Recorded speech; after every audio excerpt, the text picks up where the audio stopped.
A bond is called a fixed income investment because the interest rate, the coupon payment dates, and the date when your principal is returned are all fixed at the outset.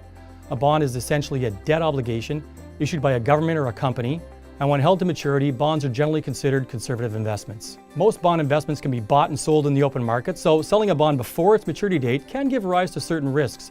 Investors may get less or more for the principal value of the bond versus holding it until maturity, depending on how interest rates have changed from when they bought that bond. Interest rates fluctuate due to many factors: the economic backdrop, changes in inflation, a company's changing fortunes, and a change in interest rates impacts the price of the bond. So typically when rates fall, prices of existing bonds tend to rise because their coupon rate is higher than current market interest rates, so someone will pay more for the bond to get that higher coupon rate. Bonds are issued with various maturity dates, so there are bonds that expire within a few days to as long as several decades. Various agencies rate bonds based on the credit quality of the underlying issuer.